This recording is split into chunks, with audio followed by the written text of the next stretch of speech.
Good evening. मैं केवी Singh, director MB ITI, अपने channel competition वाला से।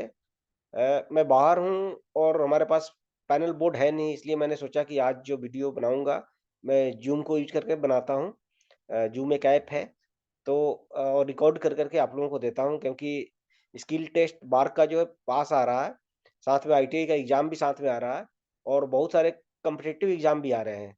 तो ये जो वीडियो है स्पेशली इलेक्ट्रीशियन के लिए है और इलेक्ट्रीशियन मेजरिंग टूल्स के ऊपर है। तो काफ़ी इम्पोर्टेंट है, काफ़ी अच्छा वीडियो है। आप सभी देखेंगे तो आप पाएँगे कि जो क्वालिटी है वीडियो की, वीडियो क्वालिटी तो हो सकता है थोड़ा डाउन हो क्योंकि ज़ूम पे बन रहा है। लेकिन जो कंटेंट्स है ना, वो एक्सीलेंट्स हैं। तो आप लोग पूरा वीडियो को ज़रूर देखें। अगर आपने सब्सक्राइब चैनल को नहीं किया है तो सब्सक्राइब कर दें। 4-5 दिनों के बाद में आपको प्रॉपर पैनल बोर्ड से जो वीडियो बनाते हैं, डिजिटल बोर्ड से जो वीडियो बनाते हैं, वो वीडियो मिलेगा। और इसको भी मैं रिपीट कर दूँगा, थोड़ा और जो है प्रेज़ेंटेबल लगेगा। चलिए स्टार्ट करते हैं।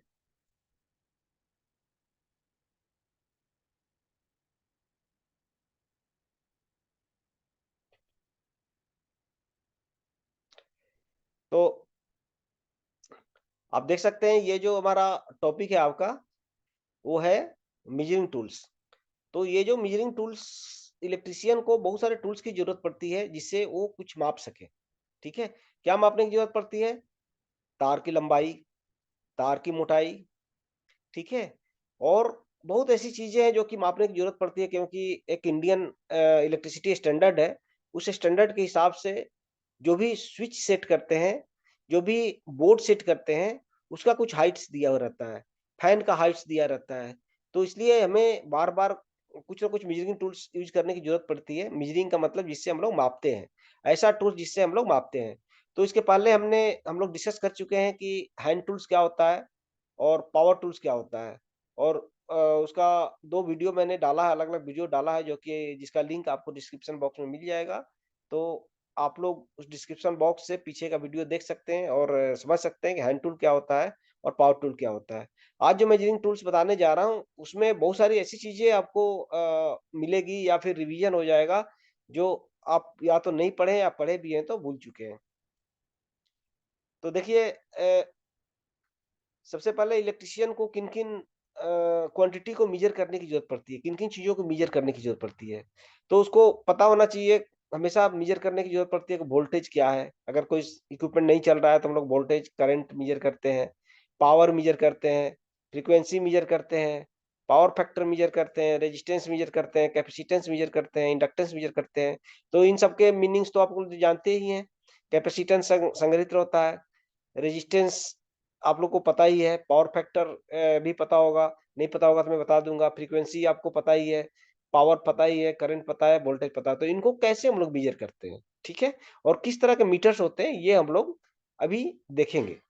तो सबसे पहले हम लोग देखते हैं वोल्टेज को कैसे मेज़र करते हैं। तो आप सबको पता है कि वोल्टेज को मेज़र करने के लिए वोल्टमीटर की ज़रूरत होती है, लेकिन क्या आपको पता है कि ये वोल्ट में मीटर जो होता है, वो 2 तरह का होता है। एक होता है एसी के लिए, एक होता है डीसी के लिए। एसी के लिए अलग होता है, डीसी के लिए अलग होता है, ठीक है? तो आप उस वोल्टमीटर को कैसे पहचानेंगे कि कौन-सा एसी के लिए है और कौन-सा डीसी के लिए है? इन्वेशन ले ले रहे हैं? तो अब ये यहाँ पे हम लोग देखेंगे कि ये जो वोल्टमीटर आप देख रहे हो, तो वहाँ भी लिखा हुआ है, इसका मतलब वोल्टमीटर है। लेकिन यहाँ पे साइन क्या बना हुआ है? तो जिस वोल्टेज पे इस तरह से लाइन रहता है और ये जो है डॉट, डॉट, डॉट, डॉट रहता है, तो इसका मतलब ये है डीसी मीटर। कहीं भी अगर इंडिकेट कर रहा है, तो इसका मतलब डीसी मीटर से है।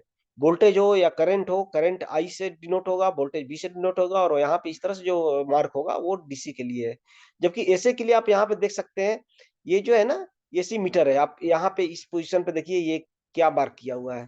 तो एसी का जो ये होता है, सिंबल होता है, इस तरह का होता है। तो आपको 2 सिंबल्स मिला, एक डीसी के लिए और एक एसी के लिए, ठीक है? तो इसी से आप पता कर सकते हो कि एसी वोल्टमीटर है कि डीसी वोल्टमीटर, देखने के बाद में। दूसरा, इसी तरह से एमीटर भी होता है। डीसी एमीटर होता है और एसी एमीटर होता है। तो ये 2 है, एसी एमीटर है और ये जो है डीसी एमीटर है। आप देख सकते हैं यहाँ पे स्ट्रेट लाइन है ना, ये लाइन जो है कैसे स्ट्रेट है। इसका मतलब ये डीसी है, ठीक है? ये पहचान है, किसी वोल्टमीटर को की पहचान है। अब क्वेश्चन्स ये है कि क्या वोल्टेज का क्लासिफिकेशन और है क्या? क्या और कोई तरीका जिससे वोल्टेज को हम लोग वोल्ट मीटर को क्लासिफाई कर सकते हैं? तो हाँ, 2 तरह के वोल्ट मीटर होते हैं। एक होता है मूविंग आयरन मीटर, जो कि एसी के लिए यूज़ होता है। ठीक है? कौन-सा होता है? Moving iron meter. आप देख सकते हैं यहाँ पे क्या है? मूविंग आयरन मीटर्स है। तो इसमें इसकी थ्योरी आपको अलग से पढ़नी पड़ेगी, समझनी पड़ेगी। ठीक है? और दूसरा जो होता है permanent magnet moving type meter, PMMC. PMMC, ठीक है? Permanent magnet moving coil type meters. तो ये एसी और डीसी दोनों में होता है। दोनों का पहचान ये है कि मूविंग आयरन जो होगा उसका स्केल क्रैम्प्ड होगा। ये स्केल्स इसको बोलते हैं। 0 से 500 500 तक मार्क है ना, 500 तक, तो ये क्रैम्प्ड है। मतलब 0 से 100 के बीच में देखिए कितना दूरी है। 100 से 200 के बीच में देखिए कितना दूरी है। 200 से 400 के बीच 300 के बीच में देखिए कितना दूरी है। 300 से 400 के बीच में देखिए कितना दूरी है। तो कहीं ज़्यादा, कहीं कम, इस तरह से इवेनली मार्क नहीं होता है। मतलब कि बराबर जगह पे स्पेसिंग पे, इक्वल स्पेसिंग पे, बराबर स्पेसिंग पे ये मार्क नहीं होता है, ठीक है? लेकिन आप डीसी मीटर को देखिएगा तो क्या होगा, इसका जो स्केल्स है वो क्या होता है, प्रॉपर जो है एकदम बिल्कुल लीनियर मार्किंग होती है। जैसे 0 से 5 के बीच में जितना होगा उतना 5 से 10 के बीच में होगा, 10 से 15 के बीच में होगा, इक्वल स्पेसिंग होगी, ठीक है? उसी तरह से सेम चीज़ अमीटर के लिए है। तो यहाँ पे आप समझ गए कि वोल्ट मीटर को कैसे हम लोग पहचानेंगे, एसी के लिए वोल्ट मीटर है या डीसी के लिए वोल्ट मीटर है। क्योंकि अगर आप एक्सचेंज करके अगर आप डालेंगे तो वोल्ट मीटर गलत पड़ सकता है, ठीक है? आपकी रीडिंग करेक्ट नहीं आएगी। इसलिए आपको मूविंग आयरन मीटर्स जो है या डायनेमो टाइप भी वोल्ट मीटर होता है और अमीटर होता है। तो उसको हम लोग क्या करते हैं, एसी के लिए यूज़ करते हैं। और permanent magnet moving coil type meters होता है, उसको हम लोग किसके लिए यूज़ करते हैं? डीसी के लिए यूज़ करते हैं। तो आपके मन में ये ज़रूर क्वेश्चन्स आ रहा होगा कि आखिर आखिर हम लोग एसी के लिए मूविंग आयरन ये एसी का जो स्केल्स है वो क्रैम्प क्यों होता है और इसका जो स्केल्स है इवन क्यों होता है? मतलब इक्वल डिस्टेंस पे क्यों मार्क है? तो ये जो है ना, इसका जो डिफ्लेक्शन है that is proportional to I square, और इसका प्रोपोर्शनल डिफ्लेक्शन जो होता है वो आई के प्रोपोर्शनल होता है। बाकी जो है हम लोग थ्योरी में इसको आगे मैं कवर करने जा रहा हूँ, क्योंकि एक प्रॉपर कोर्स देने जा रहा हूँ, तो उस कोर्स में आपको ठीक से समझ में आ जाएगा। ठीक है? तो वोल्टेज को वोल्टमीटर से मेज़र करते हैं, करंट को एमीटर से मेज़र करते हैं। इसको किसी से मेज़र करते हैं करंट को एमीटर से। ठीक है? क्लियर? करंट को किससे मेज़र करेंगे? एमीटर से। एमीटर। ये चूँकि मैं अभी अ, माउस से लिख रहा हूँ, तो इसलिए स्पेलिंग थोड़ा-सा राइटिंग में ना आप मत जाइएगा। आप समझिएगा जो भी लिख रहा हूँ। बस आप, चूँकि आप लेट हो रहा है वीडियो देने में और आपको ज़रूरत है, इसलिए मैं जल्दी से बना रहा हूँ, ठीक है? अब हम लोग देखेंगे कि नेक्स्ट जो है ना, हम लोग कैसे मेज़र करते हैं पावर। पावर कैसे मेज़र करते हैं, ठीक है? ये तो समझ में आ गया होगा। वोल्टेज के लिए वोल्टमीटर, करंट के लिए एमीटर। और एक चीज़ मैं बताना भूल गया कि वोल्टेज जो है ना, वोल्टमीटर को हमेशा हम लोग किसमें डालते हैं? किसमें डालते हैं? पैरेलल में। वोल्टमीटर किसमें डालते हैं? हमेशा वोल्टमीटर जो होगा, अगर ये आपका सप्लाई है, सप्लाई साइड है, सप्लाई हम लोग दे रहे हैं, और इस साइड में लोड है, इस साइड में अगर आपका लोड है, क्या है? लोड है, ठीक है? तो हमें अगर मेज़र करना है वोल्टेज, तो हम लोग इसको हमेशा पैरेलल में डालते हैं। ये राउंड होगा, राउंड में नहीं बना पा रहा हूँ, ठीक है? क्योंकि मैं माउस यूज़ कर रहा हूँ। ये वोल्टमीटर को हमेशा पैरेलल में यूज़ करते हैं, और अमीटर अगर हम लोगों को यूज़ करना होगा तो हमेशा सीरीज़ में यूज़ करते हैं। वोल्टमीटर हमेशा पैरेलल में और अमीटर सीरीज़ में। तो आपका क्वेश्चन ज़रूर होगा कि सर अगर हम लोग रिवर्स कर दें तो? यहाँ पे हम मान लो अमीटर को डाल दें और यहाँ पे वोल्टमीटर को डाल दें तो क्या होगा? तो बहुत बड़ी प्रॉब्लम हो जाएगी जी। अगर वोल्टमीटर को यहाँ पे अगर आप डालेंगे तो सारा वोल्टेज यहीं पे ड्रॉप हो जाएगा, लोड को कोई वोल्टेज नहीं मिलेगा। तो आपका जो मिक्सी, फ्रिज, कूलर जो भी है वो काम नहीं करेगा, या लोड जो भी आप डाले हुए हैं वो काम नहीं करेगा, ठीक है? और अमीटर को यहाँ पे डाल देंगे तो क्या होगा? हेवी करंट एमीटर के थ्रू फ्लो होगा। क्योंकि इसका जो रेजिस्टेंस होता है ना, इसका जो रेजिस्टेंस एमीटर का होता है वो किसमें होता है? ओम में होता है, ठीक है? और इसका रेजिस्टेंस जो होता है मेगा ओम में होता है। इतना डिफरेंस होता है, मेगा ओम या फिर किलो ओम में होता है। तो अ, सेवरल थाउजेंड्स किलो ओम होता है। तो इसलिए जो है, ये जो है वोल्टमीटर को पैरेलल में से जोड़ते हैं, एमीटर को हमेशा सीरीज में जोड़ते हैं, क्योंकि ये लो रेजिस्टेंस नहीं रहेगा तो क्या होगा? यहाँ रेजिस्टेंस रहेगा तो यहाँ फिर ड्रॉप होगा और लोड को वोल्टेज नहीं मिलेगा, इसलिए बहुत ही कम रेजिस्टेंस रहता है। तो अगर आप यहाँ इसको पैरेलल में डाल देंगे तो ये शॉर्ट हो जाएगा। ठीक है, क्लियर? मुझे लग रहा है कि अब आपको समझ में आ गई होगी। अब हम लोग नेक्स्ट स्लाइड पे चलते हैं।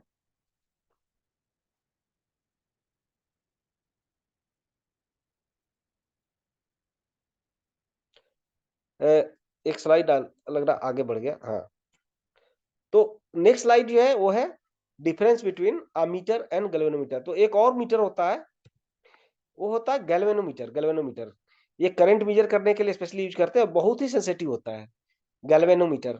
तो ये आता है कभी-कभी, ये क्वेश्चंस जनरली कंपटीशन में पूछता है इधर से कि अगर वोल्ट मीटर को अगर हम लोग यहाँ पे सीरीज में डाल दें, ठीक है? यहाँ पे वोल्ट मीटर को सीरीज में हम लोग डाल दें अमीटर की जगह पे, तो वोल्ट मीटर रीड नहीं, बिल्कुल ही रीड नहीं करेगा, स्मॉल डिफ्लेक्शन होगा, पूरा रीडिंग देगा। इस तरह से कुछ क्वेश्चंस आता है, तो इसका आंसर होगा कि बहुत ही स्मॉल डिफ्लेक्शन देगा। ऐसा नहीं है, क्योंकि करंट तो फ्लो होगा ना, तो बहुत ही small amount of current flow होगा, तो इसलिए जो है इसमें क्या होगा कि डिफ्लेक्शन जो होगा वो क्या होगा, बहुत ही कम होगा। ठीक है? नेक्स्ट नेक्स्ट जो हम लोग डिस्कस कर रहे थे वो था गैल्वेनोमीटर के। गैल्वेनोमीटर क्या होता है? तो गैल्वेनोमीटर एक इंस्ट्रूमेंट्स है जिसको कि हम लोग क्या करते हैं, स्पेशली अमीटर टाइप का ही होता है, करंट को मेजर करने के लिए कभी-कभी हम लोग यूज़ करते हैं, लेकिन galvanometer mainly presence of current दिखाने के लिए होता है कि वहाँ पे विद्युत धारा प्रवाहित हो रही है। बहु अगर विद्युत धारा के मान बहुत ही कम है, तो नॉर्मल अगर आप मीटर आप लगाएँगे तो वो हो सकता है आप रीड ना करें। थोड़ा सुई हिलेगा लेकिन रीड नहीं करेगा, है कि नहीं है।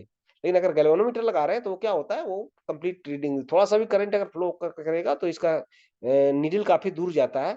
तो इसलिए हम लोग मेजर कर पाएँगे कि स्मॉल करंट भी है, वो कितना हो रहा है। और जनरली ये सेंटर ज़ीरो टाइप होता है, तो इसका डायरेक्शन से टर्मिनल्स में प्लस माइनस अगर आप कहीं गलती से चेंज भी कर दे रहे हैं, तो क्या होता है, तो भी कोई अंतर नहीं पड़ता। इस साइड में पढ़ेगा, रीड करेगा, उल्टा साइड में रीड करेगा। अगर सही आप करेक्शन दे रहे हैं, तो पॉजिटिव को पॉजिटिव, नेगेटिव को नेगेटिव से कनेक्ट कर रहे हैं, तो इस साइड आपको ये देगा। ठीक है? तो ये यहाँ पे लिखा हुआ है कि galvanometer shows only the presence of current, it is very sensitive to the current and is zero centre type. ठीक है? और अमीटर और गैल्वेनोमीटर के बीच में डिफरेंस क्या है? डिफरेंस यही है कि 1 मिनट इसको इरेज़ कर देते हैं। ठीक है? ये जो हमने लिखा है वो डिस्टर्ब कर रहा है, तो इरेज़ कर देते हैं। काफ़ी दिनों से मैंने भी ज़ूम को यूज़ नहीं किया है। ठीक है? तो ये डिफरेंस जो है यही है कि major difference between ammeter and galvanometer is that ammeter shows only the magnitude of the current and while the galvanometer shows both the direction and magnitude of the current and less accurate and less sensitive. ये है इसका disadvantage है। ठीक है? चलिए next देखते हैं। ये आपका डिजिटल वोल्टमीटर है। डिजिटल वोल्टमीटर है, तो आजकल आ रहा है एक ही साथ ना, आप वोल्टेज भी मेजर कर सकते हैं, एम्पियर भी मेजर कर सकते हैं और फ्रीक्वेंसी भी मेजर कर सकते हैं। ठीक है? तो जैसा कि आपको यहाँ पे मैंने पहले स्लाइड में दिखाया था कि और ये बताया था कि ये जो अमीटर है, अमीटर को हम लोग सीरीज में डालते हैं। बताया था ना कि अमीटर को हम लोग किसमें डालते हैं? अमीटर को हम लोग सीरीज में डालते हैं। तो अब सीरीज में डालने के लिए क्या है कि अगर हम लोग सीरीज में डाल रहे हैं अमीटर को, तो क्या प्रॉब्लम होगी? ठीक है? तो सीरीज में अगर अगर हम लोग डाल रहे हैं अमीटर को, तो अ, जो रीडिंग होगा ना, रीडिंग उसमें अगर अमीटर को हम लोग सीरीज में अगर डाल रहे हैं, सपोज करो ये सॉरी अमीटर ये है, राउंड होगा, कृपया ध्यान न दें मेरे ड्राइंग पे, क्योंकि मैं ये यूज कर रहा हूँ। तो इस अमीटर को हम लोग अगर सीरीज में डाल रहे हैं, तो क्या होगा कि यहाँ से ना आपको कनेक्शन हटाना पड़ेगा, कहीं न कहीं से बीच से कनेक्शन हटाना पड़ेगा। ठीक है? तो अब इस प्रॉब्लम को अवॉइड करने के लिए दूसरा मीटर है जो कि हम लोग आगे पढ़ेंगे, उस टोंग टेस्टर बोलते हैं। ठीक है? और डिजिटल वोल्टमीटर में क्या होता है कि आपको एक सीटी होता है, सीटी करंट ट्रांसफार्मर होता है। ठीक है? डिजिटल वोल्टेज अमीटर जहाँ भी रीड कर रहा है, वहाँ पे क्या होता है कि एक करंट ट्रांसफार्मर होता है। तो करंट ट्रांसफार्मर से हम लोग क्या करते हैं कि करंट के वैल्यू को बिना सीरीज में डाले हुए हम लोगों को मिल जाता है। तो एक एक तरह से आप ये समझिए कि एक एक जो है सिटी ट्रांसफार्मर होता है, गोला टाइप का होता है, उसमें से हम लोग फेज को निकाल लेते हैं। ठीक है? इसकी बात कर रहे थे कि अब एम्पियर कैसे मेजर करेगा। तो एम्पियर को मेजर करने के लिए क्या करना है, what we have to do, कि इस तरह का गोला एक सिटी ट्रांसफार्मर होता है, ठीक है? उसी में से ये जो फेज करंट है ना, जो लाइन करंट है, उसको हम लोग निकाल लेते हैं। जब हम लोग इसे इसे होकर के निकालेंगे, इसके पीछे रहता है, इस इन मीटरों के पीछे में रहता है। ये जो मीटर है ना, इसके इसको उलटिएगा तो पीछे में आपको मिलेगा। क्लियर? तो आप लोग देख लीजिएगा, देखे भी होंगे जो हमारे पास स्किल टेस्ट किए हैं, जो मार्क में अपीयर होने के लिए जा रहे हैं, तो उनको पता भी होगा। ठीक है? नेक्स्ट देखते हैं, नेक्स्ट मीटर क्या है।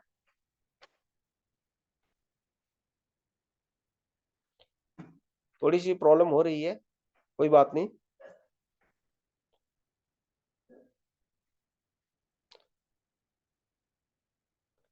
नेक्स्ट जो मीटर है वो पावर मेजरमेंट के लिए, पावर मेजरमेंट के लिए। ठीक है, इधर मैं वीडियो कर दे रहा हूँ। तो पावर कैसे मेजर करते हैं? पावर मेजर करने के लिए हम लोग कौन से मीटर यूज करते हैं? आप लोग को पता होगा ना, वाट मीटर। कौन सा यूज करते हैं मीटर? Watt meter.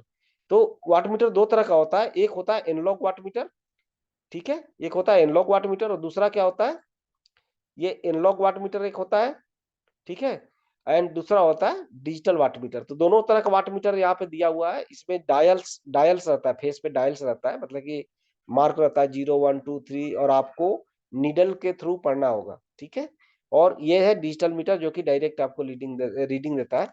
एलसीडी इस पे स्क्रीन होता है।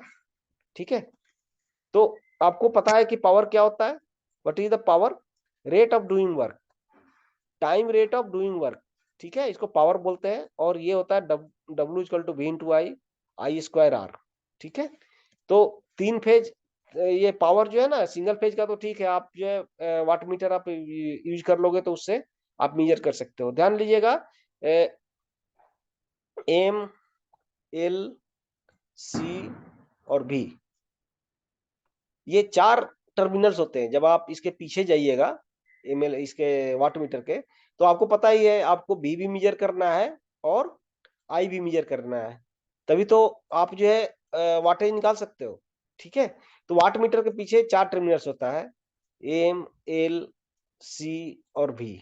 ठीक है, तो इसको हम लोग मेजर करने के लिए क्या करते हैं कि ये जो होता है ना, जहाँ एल लिखा हुआ है, ये एम है, ये एल है, ये सी है और ये बी है। तो जो जो आ रहा है आपका जो जो भी सप्लाई आ रहा है, सपोज करो ये जो है लाइन आपका आ रहा है, ठीक है, लाइन आ रहा है, तो हम लोग क्या करेंगे, एम में ये करेंगे, कनेक्ट कर देंगे, दूसरा सी को शॉर्ट कर देते हैं। ठीक है, और यहाँ से जो सप्लाई निकालते हैं, ठीक है, उसको हम लोग कहाँ पे ऐड करते हैं? लोड में, लोड में। ठीक है, लोड में सप्लाई को कनेक्ट कर दिए। ठीक है, और ये जो भी वाला टर्मिनल्स है, उसको हम लोग कहाँ यूज कर जोड़ देते हैं? यहाँ न्यूट्रल में। ठीक है, तो M L C B, M L C B, तो इस तरह से हम लोग वाट मीटर का कनेक्शन करते हैं। तो आगे मैं जब आपको प्रैक्टिकल व्यू दूंगा, इसको दिखाऊंगा इस मीटर्स को, तो उस समय मैं दिखा दूंगा आपको कि कैसे हम लोग कनेक्ट करते हैं। क्लियर? ओके।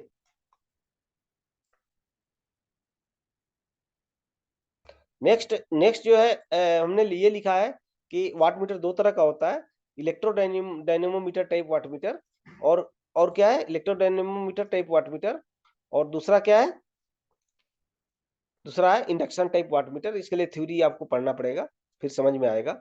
अब एक क्वेश्चन बड़ा कॉमन है जो कि पूछा जाता है कि आप जो है थ्री फेज सिस्टम में वाटेज मेजर करके दिखाओ। हो सकता है आपको ये प्रैक्टिकल भी मिल जाए, बार के जो भी स्किल टेस्ट में जा रहे हैं कैंडिडेट्स, उनको ये मिल सकता है प्रैक्टिकल, कि आप जो है मेजर करके दिखाओ थ्री फेज का पावर। तो आपको कुछ नहीं करना, ज्यादा परेशान नहीं होना। आप देख सकते हैं ये वाट मीटर जो है ना, दो वाट मीटर दोनों फेज में कनेक्ट कर देना है। आप आपको बस यही ध्यान रखना है कि जो एम एल सी बी मैंने चार बताया ना, क्या बताया आपको? चार टर्मिनल बताया, एम, एल, सी, बी। तो आप देख सकते हैं किस तरह से कनेक्शन किया हुआ है, एम, एल, सी, बी। तो आप यहाँ पे देख सकते हैं, ये जो है ना, ये एम है, ये जो निकला हुआ है, ये शॉर्ट शॉर्ट किया हुआ है, मतलब कि एम और सी, एम और ये जो सी है, उसको उसको क्या किया हुआ है? शॉर्ट किया हुआ है, शॉर्ट किया हुआ है। ये जो पॉइंट है, ये पॉइंट है, ठीक है। और ये इसको जो है ना, इसको एक हम लोग कॉमन रखेंगे। वोल्टेज जो पोटेंशियल कॉइल है जिसको वोल्ट से कनेक्ट करना है, ये इस टर्मिनल कनेक्ट करना है, वो जिस फेज में भी कनेक्ट कर रहे हैं वहीं उसी को करना है, करंट कॉइल को नहीं करना है। इसमें दो कॉइल होता है, करंट कॉइल होता है, ये जो कॉइल है उसको बोलते हैं करंट कॉइल। क्या बोलते हैं? करंट कॉइल, आई जिससे कि मेजर करते हैं, ठीक है। और ये जो है ना, ये जो कॉइल है दूसरा वाला, ये जो कॉइल है इसको बोलते हैं वोल्टेज कॉइल। क्या बोलते हैं? वोल्टेज कॉइल, ठीक है। तो वोल्टेज कॉइल एक फेज में, दोनों वोल्टेज कॉइल को, दोनों वाट मीटर को एक फेज में डालेंगे, और जो दो फेज और बच गए दोनों फेज में करंट कॉइल को डाल देंगे। तो इस तरह से जो रीडिंग होगा उसको हम लोग ऐड कर लेंगे, W1 प्लस W2। तो इस तरह से क्या होता है कि पावर आपका सर्किट का ज्ञात हो जाता है। कभी कभी ये भी आता है कि 2 वाट में 2 वाट में watt meter use to measure 3 phase power supply and it reads equal. तो पावर फैक्टर क्या होगा?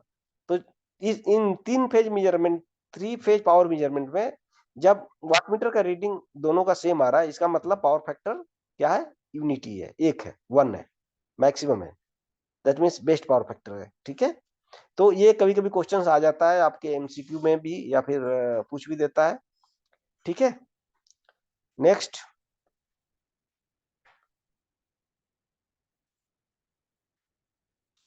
नेक्स्ट जो है,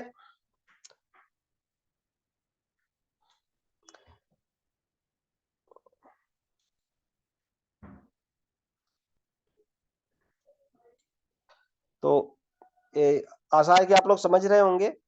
एमएलसीवी का फंडा समझ में आया कि नहीं आया? नहीं आया तो मैं थोड़ा सा फिर से बता देता हूँ, क्योंकि यहाँ पे समझना आपको जरूरी है। प्रैक्टिकल में भी हो सकता है कि आपको पूछ दे कि एमएलसीवी के बारे में कैसे कनेक्ट करना है वाट मीटर को, और उसमें आप नहीं कनेक्ट कर पाइएगा तो बड़ा प्रॉब्लम हो जाएगी। सपोज इस सर्किट का हमें जो है, ये लोड है, लोड है ना, ये लोड टर्मिनल है, ठीक है। और आपका जो है, ये यहाँ पे हम लोग जो कनेक्ट करेंगे वो करंट कॉइल है। कौन सा कॉइल है? करंट कॉइल है। ये देख सकते हैं ना, यहाँ पे जो है, यहाँ पे दिया हुआ करंट कॉइल है, ठीक है, वाट मीटर का। तो ये कौन सा टर्मिनल हो गया? एम। ये कौन सा टर्मिनल है? एम। और दूसरा टर्मिनल क्या हो गया? एल, ठीक है। अब दूसरा टर्मिनल जो है वो आपका है सी, ठीक है। और उसको ऐसे ऐसे कनेक्ट करना है। तो ये जो टर्मिनल है उसको, वो क्या टर्मिनल है? बी। इस तरह से हम लोग कनेक्ट करते हैं वाट मीटर को। समझ में आया? इसलिए एम और सी को क्या कर देते हैं? शॉर्ट कर देते हैं। एम और सी को क्या कर देते हैं? सी है, एम और सी को क्या कर देते हैं? शॉर्ट कर देते हैं मीटर के पीछे, ठीक है। और एल लोड पे ले जाएंगे, लोड टर्मिनल से कनेक्ट कर देंगे एक साइड, दूसरा साइड न्यूट्रल निकलेगा, ठीक है। और भी से कनेक्ट कर देंगे। लेकिन 3 फेज में, एक ही फेज में ये जो भी है ना, फिर तीसरा जो फेज है उधर भी हम लोग क्या करते हैं, ये जो है ना, बी वाला टर्मिनल कनेक्ट करेंगे, और एक फेज में हम लोग क्या करेंगे, वो करंट करंट वाला ये करेंगे, ठीक है। ये इस साइड भी हो सकता है या इस साइड भी हो सकता है, दैट डिपेंड्स अपॉन द जो भी बनावट है वाट मीटर का, उसके ऊपर डिपेंड करता है। ये जो टर्मिनल एम है ना, इस साइड से भी कनेक्ट कर सकता है, पहले करंट कॉइल के बाद भी उसको टैपिंग करके निकाल सकता है, पहले भी निकाल सकता है, बाद में निकाल सकता है, ठीक है। तो दो 2 वाट वाट मीटर मेजरमेंट मेथड्स इसी को बोलते हैं। क्लियर? अभी मैं लाइव क्लास भी लूंगा, तो उसमें जो है आपको अगर कोई क्वेश्चंस होगा तो मैं ये कर लूंगा, या फिर आप जो है कमेंट कर करके कोई क्वेश्चंस होगा तो उसको आप पूछ सकते हैं, तो मैं बाद में आपको रिप्लाई कर दूंगा, ठीक है। अब जो है नेक्स्ट जो है, अगला जो मीटर हम लोग देखने जा रहे हैं,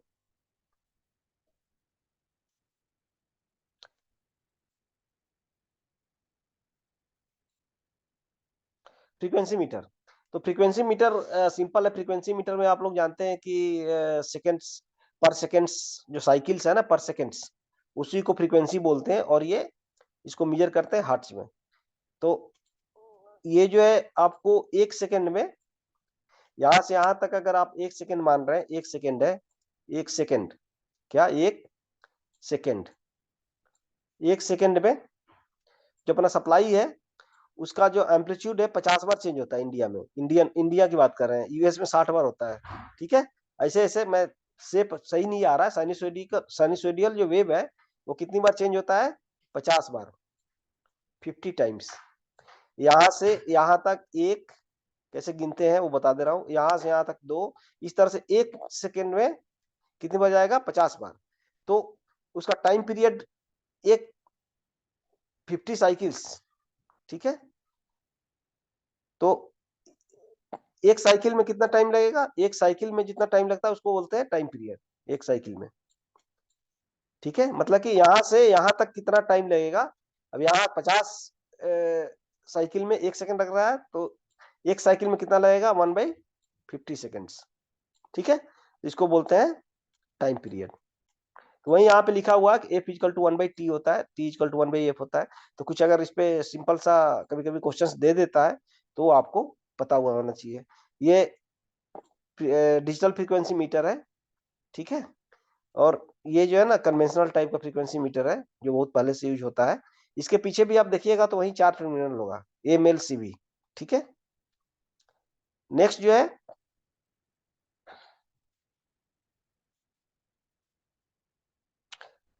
ओके, नेक्स्ट मीटर अभी हम लोग देखने जा रहे हैं, कौन सा है जो कि इलेक्ट्रिशियन के लिए इंपॉर्टेंट है।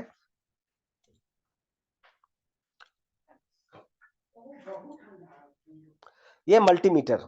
वाह, ये मल्टीमीटर जो है ना वो सभी इलेक्ट्रिशियंस को, इलेक्ट्रॉनिक्स वाले को ये इसका प्रॉपर यूज करने आना चाहिए। ठीक है, तो आप जो है मल्टीमीटर से, मल्टीमीटर क्यों बोलते हैं? क्योंकि एक ही मीटर से आप करंट भी मेजर कर सकते हो, वोल्टेज भी मेजर कर सकते हो, ओम भी, रेजिस्टेंस भी मेजर कर सकते हो, इंडक्टेंस भी मेजर कर सकते हो, फैराड मतलब कैपेसिटेंस भी मेजर कर सकते हो। ठीक है, करंट भी मेजर कर सकते हो, वोल्टेज भी मेजर कर सकते हो, बहुत सारी चीज मेजर कर सकते हो, आइदर डायरेक्ट वे और इनडायरेक्ट वे। ठीक है, तो अच्छे जो मीटर्स होते हैं उसमें सारे सब कुछ मेजरमेंट की सुविधा दी हुई रहती है। जो लोकल मीटर रहते हैं उसमें इतनी सारे मेजरमेंट नहीं होते हैं।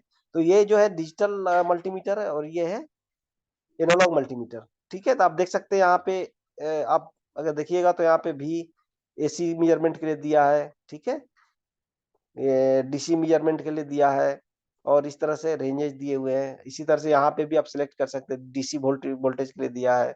ठीक है, DC एम्पियर के लिए दिया हुआ है।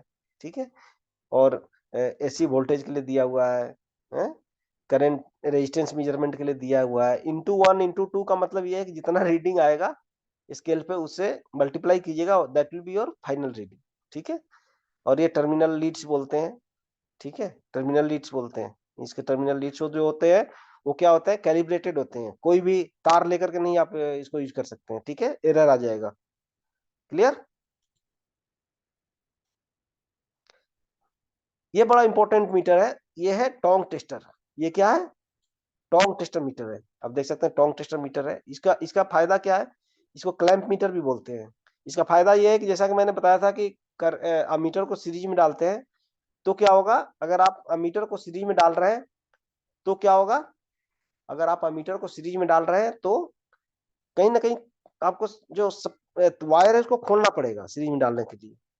ठीक है, तो उसको अवॉइड करने के लिए ये मीटर है। इसको दबाइएगा, ये जो नॉब इसको दबाइएगा तो क्या होगा? इसका मुंह खुल जाएगा और जस्ट फेज में डालिए और उसमें कितना करंट फ्लो हो रहा है वो यहाँ पे LCD स्क्रीन है उस पर आपको दे देगा।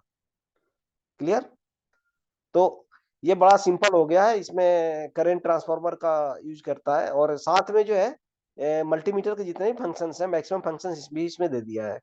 तो एसी करंट आप आसानी से इससे मेजर कर सकते हो। ठीक है, तो इलेक्ट्रिशियन के लिए बहुत ही इंपॉर्टेंट मेजरिंग टूल्स है, क्योंकि नॉट ओनली आप एसी करंट मेजर कर सकते हो बल्कि आप इससे मल्टीमीटर की जो फंक्शंस है उसको भी परफॉर्म कर सकते हो। क्लियर? नेक्स्ट देखिए, ये पावर फैक्टर मीटर है ना? देख रहे हैं ना कितना बढ़िया है पावर फैक्टर मीटर। तो पावर जो होता है जो हम लोग देते हैं, जो पावर सर्किट में देते हैं, तो हम ये चाहते हैं कि सारा पावर से जो भी काम हम लोगों को करना है वो काम हो जाए, लेकिन ऐसा नहीं होता है, कुछ पावर वेस्ट हो जाता है। तो जो पावर वेस्ट होता है उसको बोलते हैं रिएक्टिव पावर। कौन सा पावर बोलते हैं? Reactive power. और जिससे हम लोग काम करते हैं वो क्या होता है? ट्रू पावर और ये एक्टिव पावर। ठीक है। तो ये जो है ना, आप जो है इन चीजों को समझिए कि एक तरह से ये हो गया कि अगर हम लोग कहीं पे 100 वाट, 100 वाट, 100 वाट अगर हम लोग किसी सर्किट में दे रहे हैं, कितने दे रहे हैं, 100 वाट किसी सर्किट में हम लोग सप्लाई कर रहे हैं, ठीक है, 100 वाट, और उसमें से जो है मात्र 90 वाट यूज हो रहा है और 10 वाट किया जा रहा है, वेस्ट हो जा रहा है, ठीक है। तो पावर फैक्टर ये बोला जाता है, पीएफ जो होगा वो क्या होगा, पीएफ पीएफ पावर फैक्टर कितना होगा, 90/100, मतलब कि जो अपरेंट पावर है, अब ये डिफिनेशन दिया हुआ है कि power factor equal to real power बटा में टोटल पावर। तो टोटल पावर हमने कितना दिया था, 100 वाट दिया था, ठीक है। और हमारा रियल पावर कितना यूज हुआ, वो था 90, ठीक है। इसी तरह से ट्रू पावर, इसको रियल पावर को ट्रू पावर भी बोलते हैं। इस केस में ये जो एग्जांपल दिया उस केस में ट्रू पावर कितना है, 90। अपरेंट पावर कितना है, 100। और एक्टिव पावर कितना है, वही 90। एक्टिव प्लस रिएक्टिव दोनों मिलाकर के पावर कितना है, 100। नेचुरली रिएक्टिव पावर कितना हो गया, 10। तो ये जो चीजें है ना, आपको बिल्कुल सही ढंग से समझ में आना चाहिए कि पावर फैक्टर है क्या। तो पावर फैक्टर में आपको ये क्वेश्चंस जरूर पूछेंगे कि भाई सर हम लोग देते हैं पावर, तो जाता कहाँ है पावर। तो जो कैपेसिटर है ना, कैपेसिटर या इंडक्टर है, जो कि एज ए कैपेसिटर भी कुछ उसकी उनकी प्रॉपर्टी कुछ होती है। तो कैपेसिटर क्या करता है, चार्ज होता है, ठीक है। ड्यूरिंग पॉजिटिव पीक, ऐसी जगह पे मतलब पॉजिटिव पीक के समय चार्ज होगा, निगेटिव पीक के समय फिर वो थोड़ा डिस्चार्ज होगा, मतलब कि फिर से सोर्स की तरफ सप्लाई आएगा, समझ रहे हैं। तो वो वेस्ट पावर होता है। जैसे ये मान लीजिए कि यहाँ पे हमने कैपेसिटर एक लगा दिया, ठीक है, और यहाँ पे हमने एसी सप्लाई दिया। तो ये जो क्या होगा कि ये तो पहले तो इधर पॉजिटिव पीक के समय ये जो है ना चार्ज भी हो रहा है, ठीक है। और जैसे निगेटिव पीक आएगा, अगर पॉजिटिव हो गया, ठीक है, अब यहाँ निगेटिव हो गया, पॉजिटिव होगा, तो उस समय क्या करेगा, ये जो है ना जो चार्ज है, तो वो क्या करेगा, इधर सप्लाई देना शुरू करेगा सोर्स को। तो ये तो वेस्ट हुआ ना, चार्जिंग डिस्चार्जिंग कर रहा है। तो जितना भी पावर वापस दे रहा, उसको बोलते हैं रिएक्टिव पावर, ठीक है। तो पावर फैक्टर जो होता है बहुत इंपॉर्टेंट चीज है इलेक्ट्रिशियन के लिए, क्योंकि पावर फैक्टर अगर आपका लो है तो आपको बिजली ऑफिस वाले क्या कर सकते हैं, चार्ज कर सकते हैं। बिजली ऑफिस वाले क्या करेंगे, आपको पेनाल्टी डाल देंगे, ठीक है।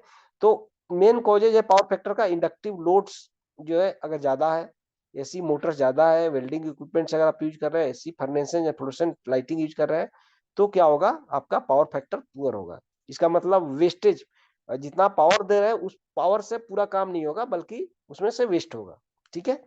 और अच्छा अगर पावर फैक्टर रहेगा तो क्या होगा, पावर बिल जो है वो क्या होगा, कम होगा, आपका इक्विपमेंट ज्यादा चलेगा, इंक्रीज कैपेसिटी रहेगी, ठीक है। तो नेक्स्ट क्वेश्चन है, पावर फैक्टर को कैसे हम लोग ठीक कर सकते हैं। पावर फैक्टर को ठीक करने के लिए पावर करेक्शन इक्विपमेंट्स, इसको हम लोग यूज करते हैं। ये कैपेसिटर का बैंक होता है, ये जो है ना वेरिएबल कैपेसिटर टाइप होता है, बहुत सारे कैपेसिटर लगा होता है, और इसको हम लोग पैरेलल में लगाते हैं। किसमें लगाते हैं, पैरेलल में लगाते हैं, एक दूसरे से जुड़ा रहता है, और बढ़ाना घटाना है तो बढ़ा घटा सकते हैं। आपको पता होगा कि सीरीज में और पैरेलल में अगर कैपेसिटर को डालेंगे तो इक्विवेलेंट कैपेसिटर क्या होगा, ठीक है। जैसे रेजिस्टेंस को हम लोग सीरीज पैरेलल में डाल रहे थे ना, है, जैसे ये जो है ना, अगर हम लोग पैरेलल में रेजिस्टेंस 2 डाल दिए, ठीक है, तो उसका वैल्यू क्या होगा, अगर ये 10 ओम है और 10 ओम है, 10 ओम है और ये मान लीजिए 10 नहीं 5 ओम बोल रहे हैं, तो इक्विवेलेंट वैल्यू क्या होगा। इसी तरह से कैपेसिटर को अगर हम लोग डाल रहे हैं, दो को पैरेलल में, तो इक्विवेलेंट कैपेसिटेंस का जो वैल्यू होगा वो कितना होगा। तो ये जो चीजें है ना आपको आनी चाहिए, ठीक है। नेक्स्ट देखते हैं। तो इसमें से जो क्वेश्चन आता है, यही आता है कि पावर फैक्टर निकालने के लिए कभी कभी देता है कि इतना हमने पावर दिया है, इतना हमने यूज किया है। आप न्यूमेरिकल देख सकते हैं, एक दो आसानी से बन जाएगा, ठीक है। और कैसे पावर फैक्टर के क्या फायदे हैं, एमसीक्यू में आता है। पावर फैक्टर कम होने के क्या रीजंस है, वो आता है, ठीक है। तो आप यहाँ पे देख सकते हैं कि यहाँ पे जो है ना मैक्सिमम पावर से जो टोटल पावर जो है वो कहाँ पे हम लोग उससे डिवाइड करते हैं, ठीक है। तो पावर फैक्टर का हमेशा मान जो होता है ना, पावर फैक्टर का पीएफ जो होता है, पावर फैक्टर जो होता है वो हमेशा क्या होता है, it will be less than 1, less than 1, ठीक है। आइडियली ये आइडियल केस है। ये क्या है? आइडियल केस है, मतलब पूरा जितना पावर दिए उतना पावर से काम कर लिए या सर्किट कंज्यूम कर लिया, तो उसको बोलते हैं आइडियल केस। लेकिन ऐसा होता नहीं है, ठीक है? तो हमेशा 1 से कम होगा। और 0.8 से अगर आपका कम है, 0.8 से पावर फैक्टर अगर कम आ रहा है, तो बिजली ऑफिस क्या करेगा? If it is less than 0.8 power factor अगर कम है 0.8 से, तो क्या करेगा? बिजली ऑफिस वाला आकर के आपको चार्ज कर देगा। इसलिए हमें पावर फैक्टर बहुत ही इंपॉर्टेंट है। हमें ध्यान देना पड़ेगा कि अगर हम कंपनी उपनी में क्या होता है, फैक्ट्री में क्या होता है कि बड़े बड़े मोटर्स लगे होते हैं, बड़े बड़े ट्रांसफॉर्मर्स लगे होते हैं, तो वहां पे क्या होता है कि उनको कंपल्सरली पैरेलल में, समानांतर में कैपेसिटर बैंक लगाना पड़ता है। तो आपको, आप बोलिएगा कि उससे क्या होगा सर? कैपेसिटर बैंक लगा देगा तो क्या अंतर पड़ेगा? बिल पे अंतर पड़ता है, ठीक है? बिल बढ़ जाता है, क्योंकि करंट, हाई फ्रीक्वेंसी जो करंट्स है ना, वो कैपेसिटर से पास होता है, ठीक है? हाई फ्रीक्वेंसी जो करंट्स है, ऐसी करंट्स है, कैपेसिटर से पास हो जाएगा, तो उनका बिल जो है ना ज्यादा आने लगेगा।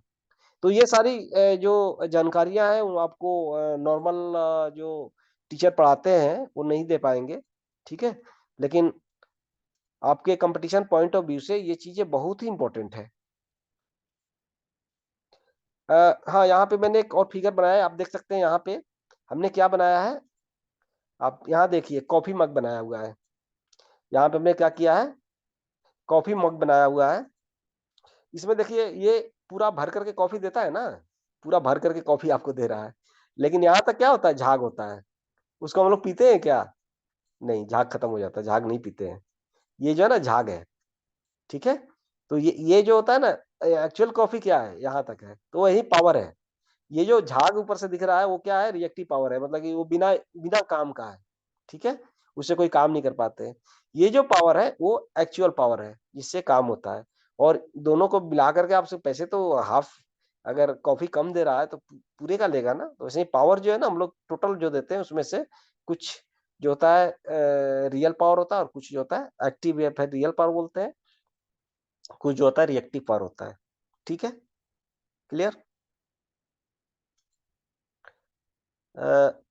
हम लोग नेक्स्ट मीटर देखेंगे, जल्दी जल्दी करेंगे, क्योंकि जूम का सेशन 40 मिनट का ही होता है।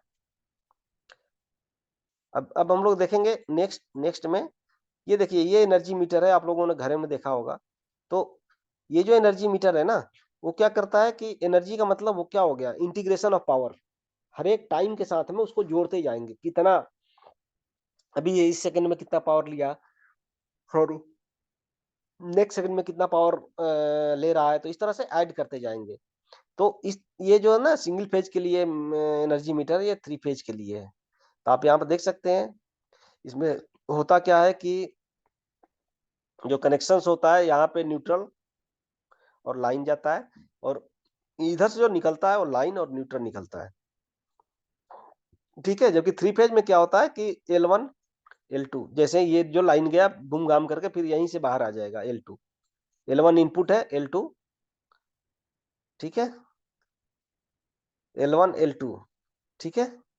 या तो ये जो है ना, आर बाई बी जो भी होता है, जो ये जो फेज यहाँ जा रहा है वो फेज यहाँ से वापस आ जाएगा, यहाँ से जो जा रहा है वो इधर से वापस आ जाएगा, और यहाँ से जो जा रहा है वो इधर से वापस आ जाएगा, ठीक है? और ये न्यूट्रल जो है लास्ट में न्यूट्रल रहता है। ये इनपुट है और ये आउटपुट है। तो ये दोनों होते हैं। इस तरह के इलेक्ट्रॉनिक्स वाले भी होते हैं, आजकल डिजिटल भी आ गया है, ठीक है? तो आप देख सकते हैं इसमें ये जो होगा ना वो डिजिटल होगा, क्योंकि डिजिट्स में एलसीडी स्क्रीन जो है ना वो आपका ये करेगा। अब ये दिया हुआ है कि एनर्जी जो होता है ना, टोटल जो पावर कितना कंज्यूम किया है, वो एनर्जी होता है, ठीक है? काम करने के रेट को पावर बोलते हैं, ठीक है? और एनर्जी क्या होता है? टोटल कितना पावर कंज्यूम किया, उसको एनर्जी बोलते हैं। तो ये देखिए, ये क्वेश्चन है कि 2 बल्ब 100 वाट का है और 8 घंटे रोज जलता है, 2 हीटर 1500 वाट का है, 4 घंटे रोज जलता है। तो आपको जनवरी 24 में what will be the electricity consumes, तो यूनिट जो होता है, यूनिट, एक यूनिट जो बिजली का बोलते हैं, वो कितना होता है? 1 किलोवाट। 1000 वाट को क्या बोलते हैं? एक यूनिट हो गया, ठीक है? 1 यूनिट, या फिर इसको बोलते हैं 1 किलोवाट, 1 किलो वाट। ठीक है, तो अब इसमें बोल रहा है कितना एनर्जी कंज्यूम हुआ है, कितना यूनिट कंज्यूम हुआ, तब बताओ। तो ये दो बल्ब 200 वाट 8 घंटा, मतलब कि एक दिन में कितना वाट हो गया 1600। तो दो 10 इंटू 2 इंटू 100 200 इंटू 8 1600। ठीक है, प्लस 2 हीटर 1500 वाट 4 घंटे, तो 3000 चौक 12,000, 12,000 वाट। ठीक है, तो 13,600, 13,600 वाट। ठीक है, और कितने दिनों, जनवरी में कितने दिन होते हैं, ये एक दिन का हुआ, एक दिन का कंजम्पशन इतना हुआ, एक दिन में इतना हुआ है ना, 1500 गुने 2, 4 घंटे तक चला रहे हैं। और ये दो बल्ब 100 वाट का 8 घंटे तक चला रहे हैं, तो टोटल 13,600 वाट हुआ। और 31 दिन तक, पूरे महीने का पूछ रहा है ना, मल्टीप्लाई कर करके उसमें 1000 से अगर भाग दे देंगे, ठीक है, तो ये आपका आंसर हो जाएगा। ठीक है, आंसर क्या कितना होगा, 136 प्लस सॉरी इंटू 31, ये यूनिट हो जाएगा। सॉरी, 13.6 होगा, 1000 से डिवाइड करना पड़ेगा, ये इतने यूनिट हो जाएगा। ठीक है, तो आप अप्रोक्सीमेटली 13.6 से 31 को मल्टीप्लाई कर दिएगा, तो इतने यूनिट बिजली का कंजम्पशन होगा। इस तरह से हमारा हम लोग कैलकुलेट करते हैं कितनी बिजली जली। ठीक है, इसको हम लोग मिटा लेते हैं जो है, सो दैट हमें समझने में देर नहीं लगेगी। एक ये जो है ना, ये जो टूल्स दिखाया हुआ आप लोगों ने देखा होगा, इसको बोलते हैं वर्नियर कैलिपर्स। क्या बोलते हैं, वर्नियर कैलिपर्स। इसके पार्ट्स दिए हुए हैं, आप देख सकते हैं यहाँ पे। ये क्या है, जॉ है, ये जो है ना जॉ है, ये सब जॉ है। ये इंटरनल जो है, इंटरनल डायमीटर मेजर करने के लिए होता है, ये एक्सटर्नल डायमीटर को मेजर करने के लिए होता है। नीचे जो ना मेट्रिक स्केल दिया होता है, लॉक, ये लॉक स्क्रू है, इंपेरियल स्केल्स है, स्लाइडर्स है, ये जो है ना यहाँ पे थंब स्क्रू है, इसको स्लाइड करने के लिए यूज करते हैं। और ये मेट्रिक स्केल्स है। ठीक है, ये डेप्थ मेजर करने के लिए इसको यूज करते हैं, डेप्थ, इससे हम लोग डेप्थ मेजर कर सकते हैं, कितनी गहराई है उसको हम लोग इससे मेजर करेंगे। ठीक है, आगे देखते हैं इसमें। आप लोगों ने देखा होगा, हमारे पास जो लड़के स्किल्स का ट्रेनिंग किए हैं, उनको ये पता होगा। अब यहाँ पे आप देख सकते हैं कि कैसे हम लोग इंटरनल और एक्सटर्नल जो डायमीटर होता है उसको कैसे मेजर करते हैं। आप देख सकते हैं यहाँ पे अंदर से हमने फंसाया हुआ है, इधर बाहर से फंसाया हुआ है। ठीक है, अब क्वेश्चन ये उठता है कि भाई आखिर रीडिंग कैसे लेते हैं। रीडिंग आप देख सकते हैं, यहाँ पे मैंने दिखा दिया है, आप यहाँ पे देखिए, ये जो स्केल्स है ना, इसका हम लोग डायमीटर मेजर कर रहे हैं। ये जो एक बॉल है, तो आप देख सकते हैं मेन स्केल पर कितना रीडिंग है, यहाँ आपको देखना है। ये जो लाइन है ना, ये जो लाइन है जहां से शुरू हो रहा है वर्नियर स्केल, उसके पहले कितना रीडिंग है, ये रीडिंग कितना है। आप देख सकते हैं 10 11 12 13, 13। ठीक है, और 13 हो गया, प्लस अब यहाँ पे देखते हैं कि ये दोनों दोनों स्केल्स जो है कहाँ पे बिल्कुल एग्जैक्ट मिल रहे हैं। आप देख सकते हैं यहाँ पे क्या किया है, दोनों स्केल मिल गए हैं।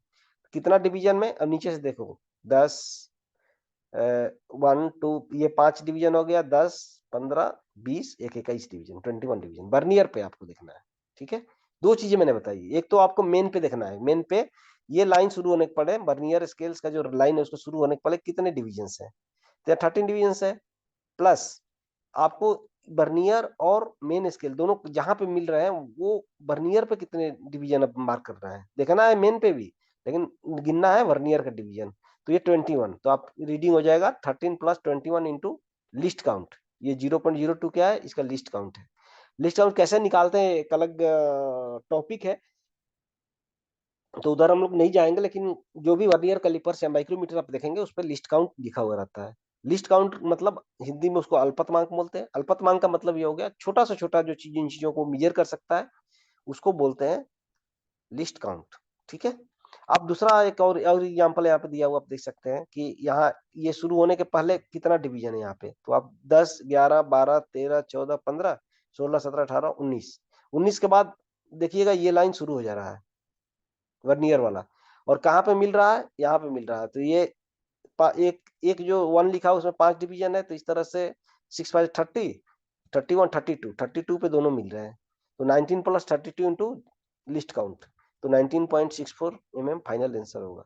तो कभी कभी क्या होता है एग्जाम में ना, इस तरह से आपको फिगर ही दे देता, पूछता है रीडिंग क्या हुआ, तो उसमें घबराना नहीं है, ध्यान से इसको कर लेना है। चलिए अब देखते हैं कि आगे आगे जो है क्या पढ़ना है, ये आपके लिए क्वेश्चंस था। अब देख करके बताइए कि इसमें जो है ना क्या रीडिंग्स होगा, यहाँ पे कितना रीडिंग्स होगा। अब देख सकते हैं यहाँ पे 10, 1 2 3 4 5, 1 2 3 4 5, 10, 20, 25, 6, 27, 28, 26, 27। तो यहाँ पे आप अगर देखिएगा तो ये जो पॉइंट है ना, ये जो पॉइंट है, ये जो पॉइंट है, ये जो है, ये कितना है, ये नहीं सॉरी, ये पॉइंट, ये यहाँ पे से स्टार्ट हो रहा है ना, यहाँ से देखिए, यहाँ से स्टार्ट हो रहा है, इस पॉइंट पे कितना है, तो 20, 5, 25, 26, 27, 27 है, 27 प्लस। अब इन दोनों को देखते हैं कहाँ पे मिला हुआ है, तो ये देखें, ये इस पोर्शन पे मिल गया है, ठीक है। अब बर्नियर पे जो देखेंगे, ये इधर इस पे देखेंगे कितना डिवीजन है, तो 5, 10, 15, 20, 25, 6, 6, 5, 30, 30, 30 इंटू 0.02, ये कहाँ से आया, ये लिस्ट काउंट है, ठीक है। जो भी आंसर होगा आपका वो क्या होगा, इसका रीडिंग होगा। इस तरह से इसका भी रीडिंग आप निकाल सकते हैं। नेक्स्ट देख रहे हैं,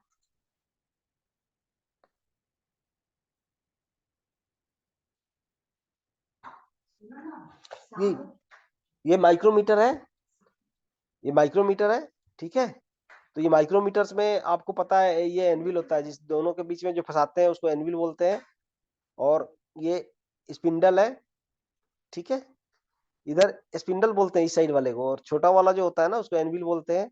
ये डॉटम लाइन है, इसको डॉटम लाइन बोलते हैं, ये डॉटम लाइन है। सॉरी, पहले मैं इसको इरेज कर ले रहा हूँ।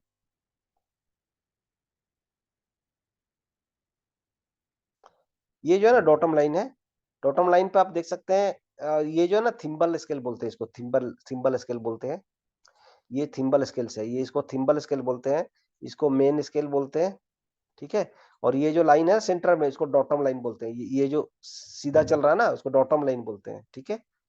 और ये दिया हुआ है, आप देख सकते हैं, अगर ज्यादा कुछ बड़ा अगर मेजर करना है तो बीच में जो है ना कहाँ से शुरू हो रहा है, माइक्रोमीटर के अलग अलग अलग तरह के टाइप के होते हैं।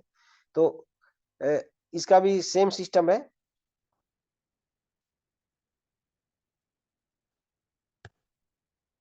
इसका भी मेजरमेंट का सेम सिस्टम है, जैसा कि मैंने बताया है। इसको बता दे रहा हूँ कैसे मेजर करते हैं। इसका भी सेम बहुत ही आसान सा सिस्टम है।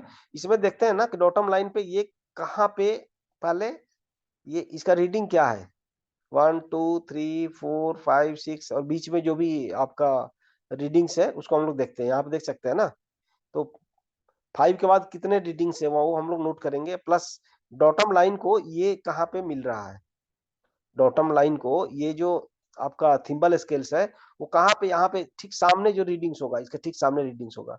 तो ये जो भी रीडिंग्स है, तो ये जो है ना मेन स्केल की रीडिंग, मेन स्केल की रीडिंग कैसे हम लोग वर्नियर में ले रहे थे, प्लस थिम्बल का रीडिंग, ठीक है, डॉटम लाइन के साथ में, plus list into list count, LC, ठीक है। तो इस तरह से हम लोग ये कर सकते हैं। हम लोग एक वीडियो बना के डाल देंगे, मेजर कर करके पूरा ऊपर कैमरा फोकस करके, और परेशान नहीं होइएगा, ठीक है। नेक्स्ट देखते हैं, ये क्या है, ये तो सबको पता है, बहुत ही आसान सी चीजें हैं। ये क्या है, स्टैंडर्ड वायर गेज, क्या है, SWG। क्या इसको क्या बोलते हैं, SWG। ये सबको पता है कैसे मेजर करते हैं, ठीक है। जो आसानी से, अगर इसमें से आसानी से निकल जा रहा है तो दूसरे में डालते हैं, अगर दूसरे में नहीं जा रहा है, इसमें से निकल गया, तो वही क्या होगा, हमारा रीडिंग होगा।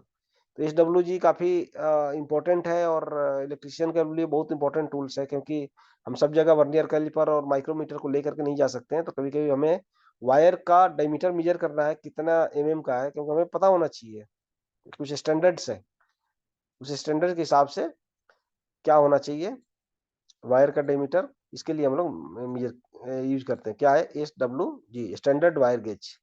ये क्या है? स्टैंडर्ड वायर गेज है। ठीक है, क्लियर। तो नेक्स्ट हम लोग देखते हैं क्या है। इसको मिटा ले रहे हैं।